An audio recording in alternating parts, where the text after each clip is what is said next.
Hello दोस्तों, कैसे हैं आप? उम्मीद है आप सब खैरियत से होंगे। तो आज हम जिस मूवी का एक्सप्लेन करने वाले हैं उस मूवी का नाम है भूल भुलैया 3, जो कि अभी हाल ही में रिलीज़ हुई है। तो दोस्तों, विदाउट वेस्टिंग टाइम चलते हैं मूवी की तरफ। तो मूवी के स्टार्ट में हमें एक सीन दिखाया जाता है जहां एक महाराज अपने कुछ सैनिकों के साथ एक लेडी को लेके जा रहा होता है और उसको ज़िंदा ही जला के वहां से चले जाते हैं। लेकिन उनके जाने के फ़ौरन बाद ही उस लड़की की स्पिरिट वहां से आज़ाद होकर बाहर चली जाती है। फिर सीन शिफ्ट होता है प्रेजेंट में, यानी कि 200 साल के बाद। यहाँ पे हमारे रूह बाबा यानी कि अपने कार्तिक आर्यन एक पोजेस्ड लड़के का एक्सोर्सिज्म कर रहे होते हैं और बड़े फनी वे में इस लड़के से भूत को निकाल देते हैं। लेकिन आगे जाके हमें पता चलता है कि ये सब रूह बाबा का ड्रामा था, यानी कि वो कोई सचमुच के तांत्रिक या बाबा नहीं होते। वो बस लोगों को बेवकूफ़ बना के पैसा बनाते हैं और इस तरह वो बहुत सारे लोगों को लूट मार कर चुके होते हैं। उसका एक असिस्टेंट भी होता है जिसका नाम टीलू होता है, जो उसके साथ मिल के लोगों को बेवकूफ़ बनाने का काम करता है। ऐसे ही एक दिन राजघराने का एक बंदा उसको अपने महल बुलाता है और उसको बताता है कि उसके जीजा जी की बेटी मीरा 1 साल पहले मर चुकी है और उसको अपनी बेटी से बात करनी है, यानी कि वो अपनी बेटी की आत्मा से बात करना चाहते हैं। रूहान को लग रहा होता है कि वो इनको भी आराम से बेवकूफ़ बना लेगा, लेकिन इस बार ऐसा होता है कि सचमुच में मीरा की आत्मा वहाँ पे आ जाती है, जिसको देख के रूहान खुद भी बहुत बुरी तरह से डर जाता है। लेकिन ये सब मीरा और उसके अंकल का प्लान होता है ताकि वो ये चेक कर सके कि रूहान बाबा असली हैं या नकली। वो ये जानने के बाद भी कि रूहान बाबा नकली और ढोंगी हैं, फिर भी उसको अपने साथ रथगढ़ लेके जाने का प्लान करते हैं। इस काम के वो रूहान को बहुत सारे पैसे भी ऑफ़र करते हैं और रूहान फाइनली वहाँ चलने के लिए मान जाता है।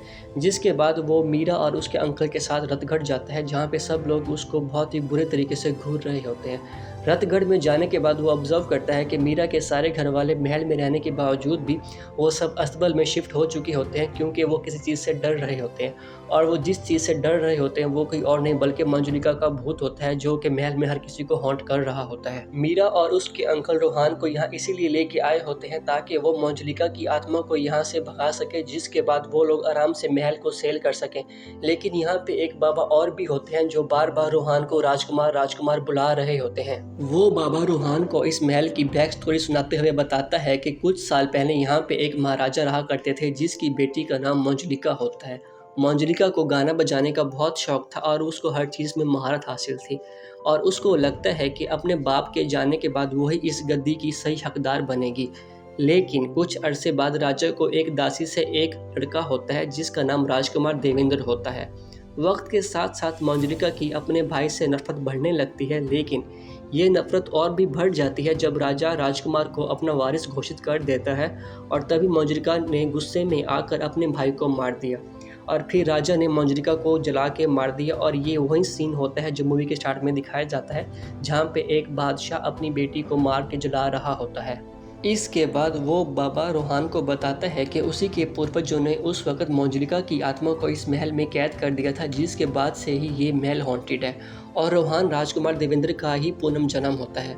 रूहान भी अब इस चीज़ से खुश हो जाता है कि वो तो राजकुमार है। अब महल की रेनोवेशन के लिए वो कौशिक को बुलाते हैं, लेकिन उसकी जगह मलिका नामी लेडी आ जाती है। रात को रूहान को एक स्केरी विजन आता है और वहाँ 7 खिड़की के पास मलिका भी खड़ी होती है। उसके बाद मलिका बड़े ही ध्यान से मंजुलिका की चीज़ों को छू रही होती है। मलिका यहाँ बहुत स्ट्रेंज बिहेव कर रही होती है। नेक्स्ट डे टीलू रूहान को बताता है कि उनकी रियलिटी बाहर सबको पता चल चुकी है और पुलिस भी उनको ढूंढ रही है। लिहाजा ना वो महल को छोड़ सकते हैं और ना ही वो शहर में जा सकते हैं।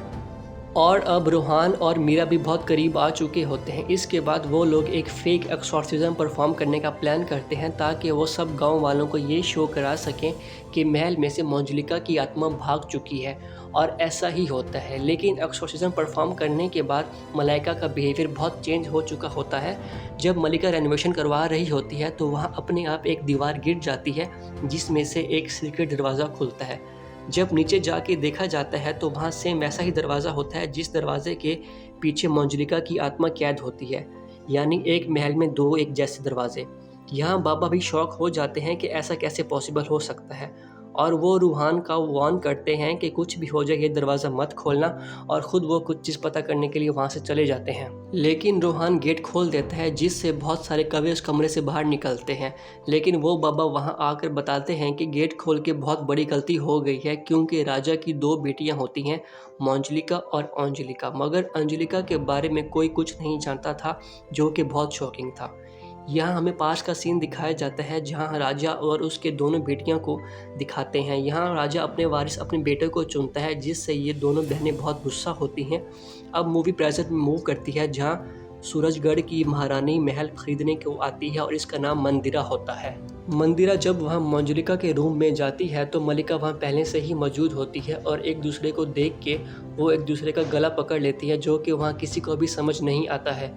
इसके बाद रूहान राजा को कन्विंस कर लेता है और राजा मीरा और रूहान की शादी के लिए मान जाते हैं। इसके बाद वहाँ शादियों की तैयारियां शुरू हो जाती हैं। मीरा को अब मलिका पे शक होने लगता है कि वही मंजुलिका है। रूहान के साथ भी काफ़ी हॉन्टेड चीज़ें होने लगती हैं और वो डर के वहाँ से भागने लगता है, मगर वो घूम फिर के महल में ही आ रहा था।